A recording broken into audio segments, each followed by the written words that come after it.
8 p.m. by my studio clock says it is news o'clock. Here are our top stories. The National Gendarmerie said it's time to double efforts on road controls during this festive season and tackle reckless driving. Many delinquent drivers at the Yaoundé-Douala Highway were surveyed and charged for excess speed and overload. Olivier Mbuzike in a few minutes with that. Plus, the economic capital mumbles and bumbles the festive season. Oriane Donkeng takes us to the market to tell us prices of the very much consumed rice, this season's delicacy. Plus, this newscast has a guest tonight of the Cameroon Party for National Reconciliation in its French acronym PCRN on its just ended convention on Sunday, December 18, 2022. This newscast will have this guest who will tell us about the high ends of the just ended Congress. And those were our top stories. Hello viewers, thanks for watching tonight's primetime Balingo newscast on Spectrum Television. We talk road checks and conductance on the Douala-Yaoundé Highway with Leila. Good evening, Leila. Bonsoir à vous, Joséphine Binzi. Mesdames, bonsoir, monsieur, bonsoir et merci d'être avec nous. Il est 20h sur les antennes de Spectrum Télévision, c'est le journal. Fête de fin d'année, la gendarmerie nationale redouble d'efforts en accentuant les contrôles sur nos routes. Ce week-end, par exemple, la surveillance accrue a permis de mettre en déroute plusieurs usagers indélicats sur l'axe Yaoundé-Douala. On fait le point avec Olivier Bozeke. Nous sommes ici à la descente de Ngong et nous faisons face à un accident de la circulation qui a été provoqué par un dépassement dangereux. Il y a un camion grumier qui a voulu doubler ce camion de transport de sésame tchadien qui malheureusement a été obligé de quitter la route pour se retrouver dans le ravin comme vous voyez là.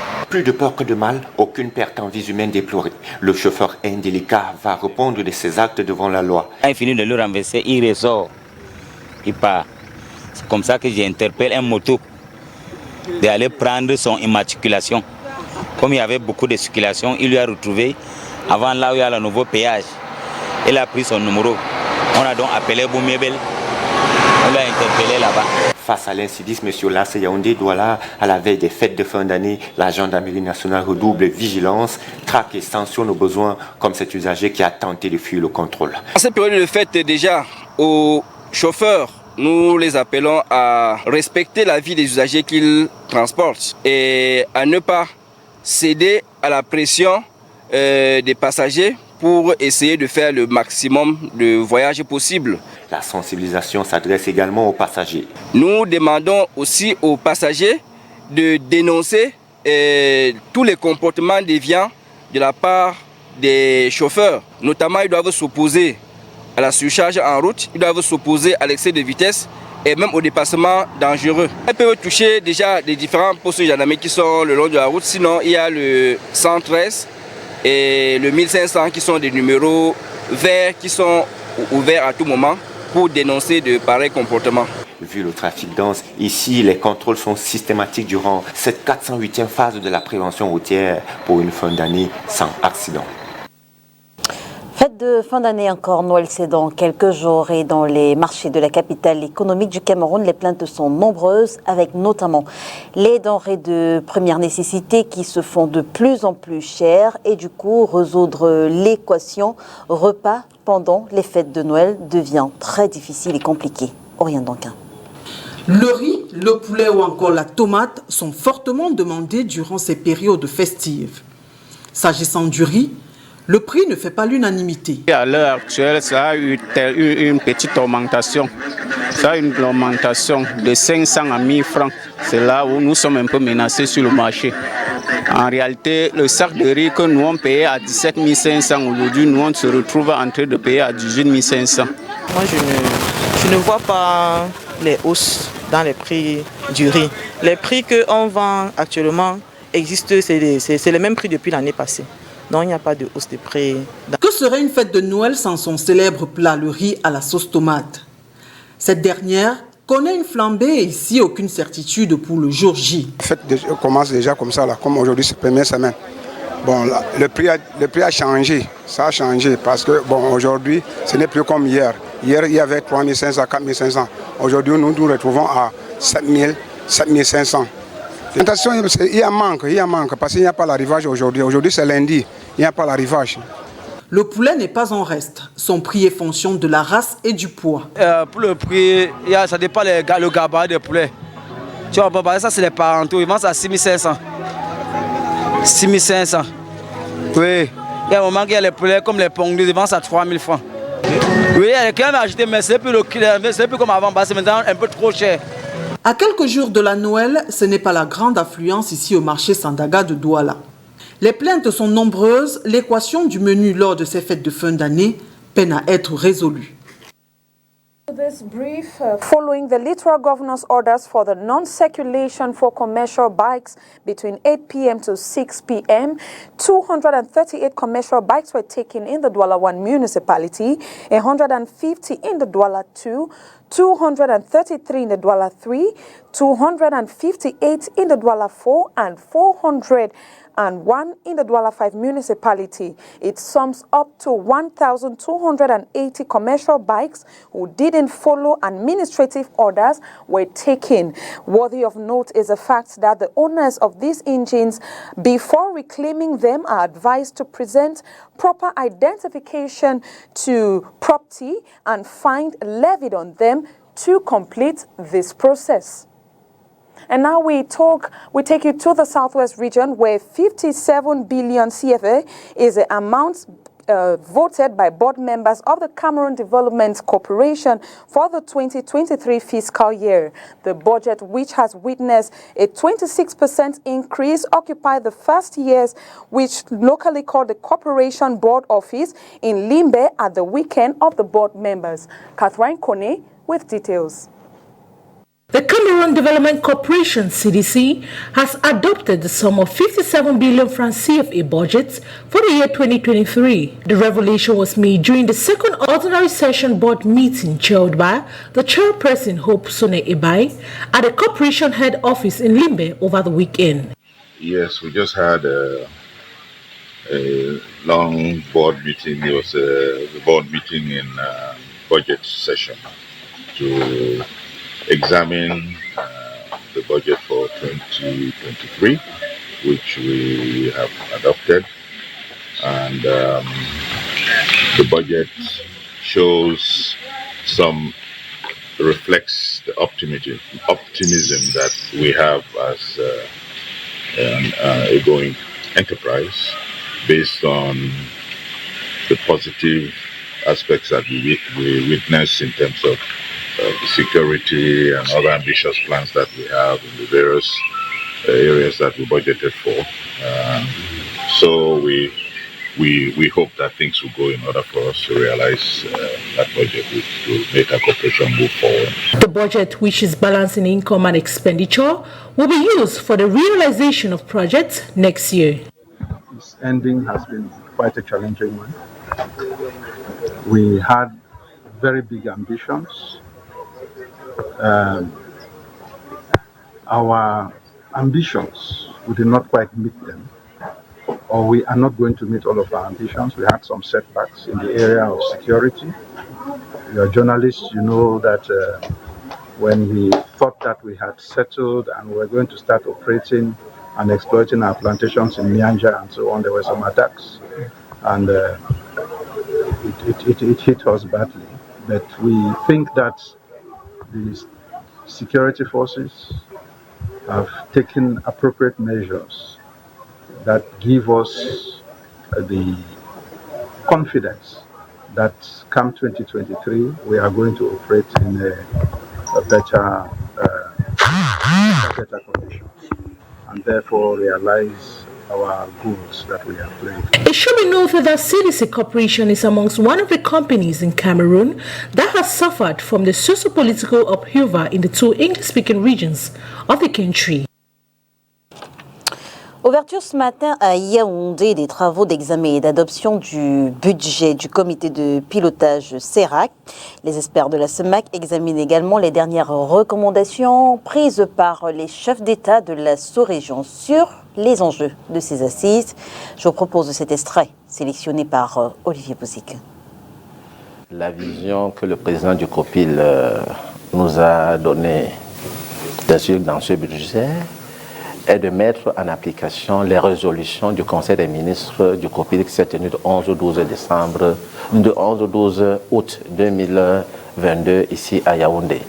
Quelles sont ces résolutions? Parmi les résolutions, il y a l'élaboration d'un plan de transition du passage de la CEAC et de la CEMAC à la nouvelle communauté économique régionale. Il y a l'élaboration d'un dossier sur la problématique des écoles de formation de la communauté pour permettre au ministre de se prononcer là-dessus. Il y a également l'intégration de la communauté économique des pays des Grands Lacs dans le processus de fusion. Donc la fusion qui est en cours ne concernera pas seulement la CAC et la CEMAC, mais elle concernera également la communauté économique des pays des Grands Lacs.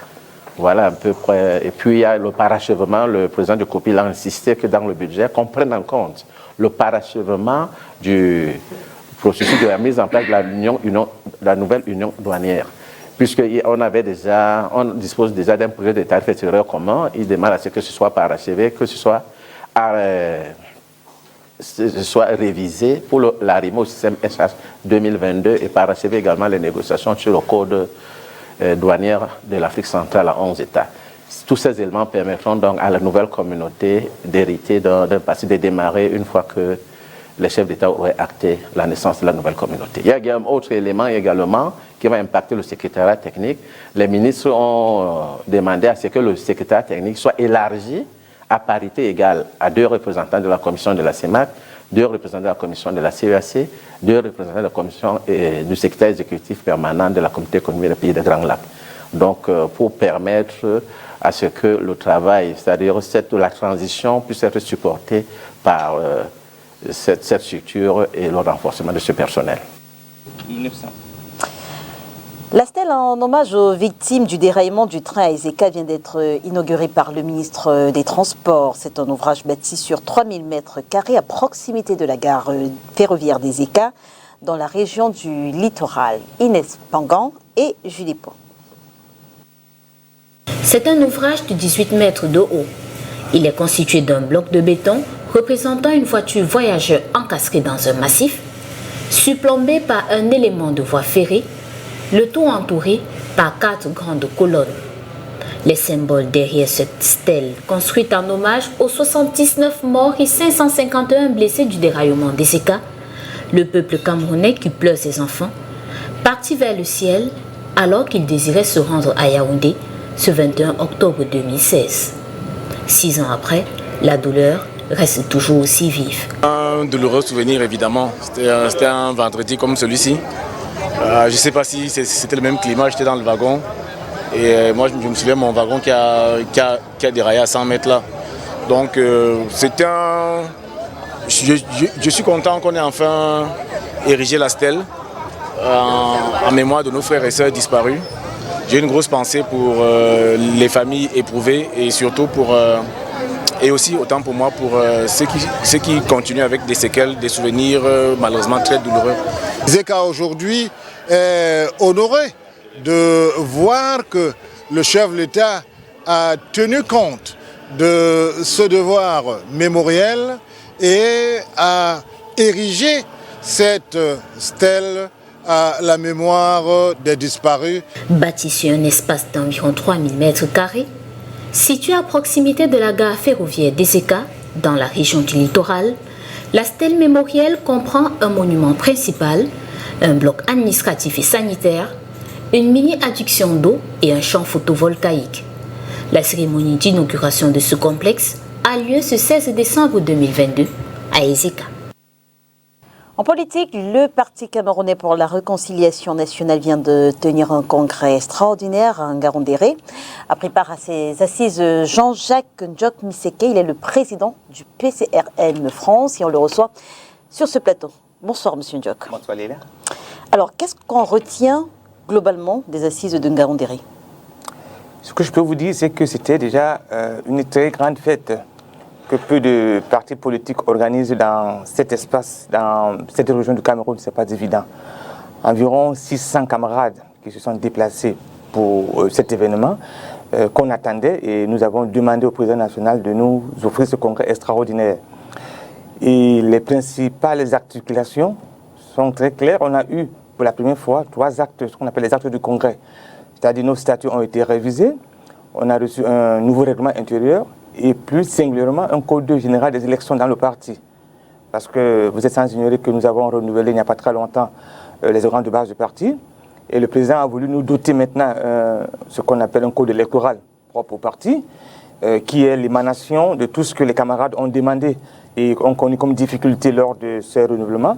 Donc le président a compris tous les remontées terrain, comme on dit vulgairement, et a mis sur la table, n'est-ce pas, un document que les militants présents à cette occasion ont pu regarder, amender et finalement adopter. Et ce qui nous rend vraiment très heureux que dans les prochains renouvellements, nous n'aurons plus, n'est-ce pas, les incidents et les incompréhensions qu'on a connus par le passé. Alors, et justement, puisque vous êtes là, il y a cette petite polémique sur l'espace public. Peut-être que c'est le moment d'établir la lumière sur cette somme, 15 000 francs, les frais d'inscription à ce congrès. À quoi a servi cet argent quand on sait que les participants ont payé pour leur hébergement pendant les 3 jours du congrès? C'est un peu de l'inédit au Cameroun. C'est la première fois que les militants se sentent concernés par un engagement. Ce sont ces militants qui ont cotisé 1000 francs pour faire la caution du président Cabral. C'était encore de l'inédit. Et les gens ont dit que c'était du bluff. Une fois de plus, on a voulu démontrer aux Camerounais que c'est possible que les militants puissent s'engager à une action politique. Et donc nous remercions toutes les personnes, beaucoup plus les militants. Il y a même certains qui ont pu cotiser cette somme. Au-delà des 15 000 ? Oui, au-delà des 15 000. Et aussi, ils ne se sont pas déplacés. C'est déjà de montrer à travers ce geste qu'au Cameroun, il y a encore des citoyens camerounais qui, à travers leurs gestes, peuvent apporter des changements sur l'évolution de la société. Maintenant, donc, pour revenir à votre question, ces 15 000 ont servi, n'est-ce pas, à préparer les kits congrès. Vous savez, les militants doivent aussi participer à construire le parti. Donc les militants ont permis à recevoir un kit congrès qui était composé d'un sac, un très beau sac, n'est-ce pas, d'un calepin, n'est-ce pas, d'un piste d'une écharpe, d'un t-shirt, et aussi assurer, n'est-ce pas, la ration. Pourquoi est-ce qu'on a voulu faire en sorte que les camarades puissent manger dans un seul endroit? Parce qu'il y a aujourd'hui, avec la partie septentrionale où, n'est-ce pas, la chaleur monte, pour éviter, n'est-ce pas, les intoxications alimentaires et les risques, n'est-ce pas, de maladies, nous avons le président du comité d'organisation, le docteur Aristide Boutouka, a estimé que nécessaire que tous les camarades puissent, n'est-ce pas, se restaurer dans un endroit fixe. Ça nous permet de contrôler à la fois la restauration et s'assurer que tous les congressistes ont pu manger. Et je peux vous dire que les 3 jours que cette dame qui s'est attelée pendant, n'est-ce pas, cette activité a pu prendre sur elle, n'est-ce pas, d'offrir à la fois le petit déjeuner, le déjeuner et puis le dîner le soir à tous les 600 congressistes. Et ils sont partis très satisfaits, n'est-ce pas, du service qui a été rendu. Alors le prochain congrès, il sera ordinaire, il se tiendra en 2023 si... Oui, bien évidemment. À Kribi? Oui, à Kribi, donc vous êtes bien. Et votre parti aura 20 ans?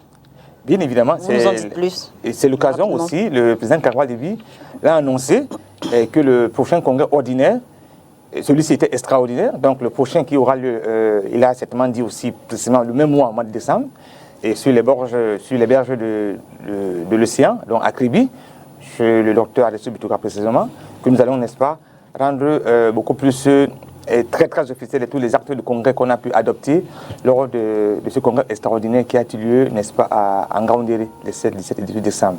Donc nous serons encore nombreux et les camarades vont encore contribuer pour donner cet élan, n'est-ce pas, de solidarité et accompagner le président national pour, n'est-ce pas, sa candidature à l'élection présidentielle en 2025. Alors, et pour sortir à l'entame de ce journal, vous avez paru très intéressé par le premier reportage qui a été diffusé, notamment, il parlait de sécurité des routes au Cameroun. Pourquoi? Oui, voilà, ça concernait les fêtes de fin d'année, oui, et où, n'est-ce pas, les citoyens se déplacent.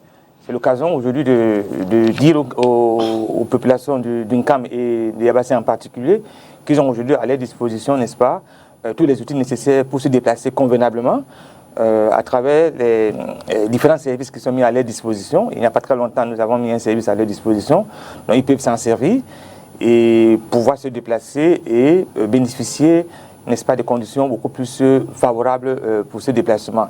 Sans faire la publicité, c'est un camp Espace Voyage. C'est une agence de voyage qui est mise en place et qui permettra, n'est-ce pas, aux populations d'une Cameroun de pouvoir se déplacer avec sérénité. Il y a une classe économique qui a commencé.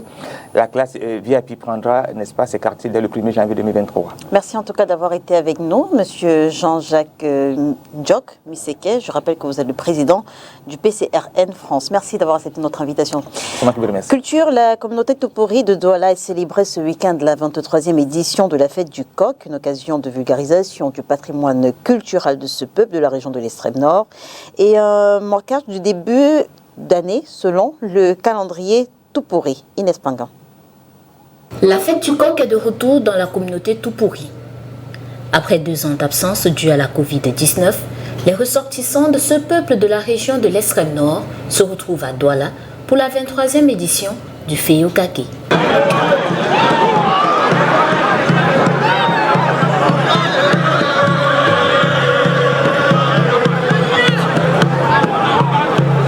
Des chants, des danses, des rires et aussi le partage du vin du Mali, le bilibili, pour marquer la fin d'année et le début d'une autre dans le calendrier Tupuri. À l'origine, le coq est choisi comme totem par Wandoré, le chef spirituel, pour invoquer les esprits des ancêtres et des dieux. Cet animal est égorgé et au cours de ce rituel, un message est transmis aux vivants. La fête de coq, c'est un moment de communion, de pardon, de paix, mais surtout de rassemblement. Et l'image que nous donnons aujourd'hui aux populations de la ville de Douala et au reste de la communauté nationale, c'est l'image d'un peuple Tupuri soudé, fier et surtout lancer un message à ceux qui sèment la division, la haine et la discorde, que le peuple Tupuri de Douala, plus que jamais, est soudé et va désormais parler d'une seule et même voix. La richesse du patrimoine culturel Tupuri est mise en exergue ce 18 décembre 2022 à Douala. Et la suite de ce journal, c'est avec vous, Joséphine Binzi. On va dans la région du Sud-Ouest. Of course, that was launched in Limbe in its 3rd edition of one of Cameroon's biggest sports walk, dubbed the Walk of Life, has taken place at the seaside Limbe. It has been organized by Njalaquan's Sports Academy with technical assistance from the Gray Foundation and Coach Rigobert Song as guest of honor. Catherine Kone details that. Alors on a eu droit à une très belle finale hier entre la France et l'Argentine. Mais je pense que globalement l'Argentine a maîtrisé son sujet avec un Messi qui est véritablement revenu. On a retrouvé le Messi d'antan, le Messi du Barça.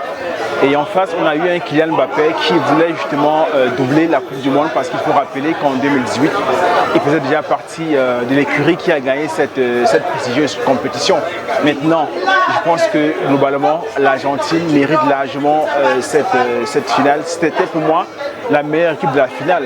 Personnellement, j'étais du côté de l'Argentine parce que je suis un très grand fan de Lionel Messi. Et donc, la victoire a été pour moi le couronnement de la carrière de Lionel Messi. Donc en gros, sur le plan tactique, on a vu sur 80 minutes, l'Argentine a été carrément au-dessus du match, mais il y a des petites erreurs et c'est ça justement au football, c'est quand il y a erreur que le ballon entre. Vraiment, c'était dès le départ, on savait déjà que l'Argentine pouvait emporter cette Coupe du Monde. Pourquoi? Vu la qualité de leurs joueurs, vu leur dégagement personnel sur le terrain, leur occupation de l'espace lors du match contre la France, le match de la finale. Il y avait un pressentiment dès le départ que le champion devait être l'Argentine. Et ils ont vraiment mérité cette finale. Bon, la France, quant à la France, ils ont péché, ils ont eu quelques manquements et, au niveau des tirs au but. Et ils n'avaient pas l'expérience des joueurs argentins. Aujourd'hui, la finale est finie, mais on a vu de très belles équipes, 2 grandes équipes, 2 grands joueurs, Lionel Messi et Kylian Mbappé, qui nous ont émerveillé de leur talent. Et je crois que Messi étant à la fin d'une ère où on a vu plusieurs gloires se multiplier de sa part, il vient de passer le témoin à Kylian Mbappé, qui démontre à suffisance qu'à 22 ans déjà, Rideau sur le 20h, mesdames et messieurs, merci de nous avoir suivis. On se retrouve dès demain 20h sur les antennes de Spectrum Télévision, si bien sûr Dieu le veut. Bonsoir. Bonsoir à vous, Joséphine Binzi. Good evening to you, viewers. Thanks for watching. See you tomorrow, same time, 8 p.m.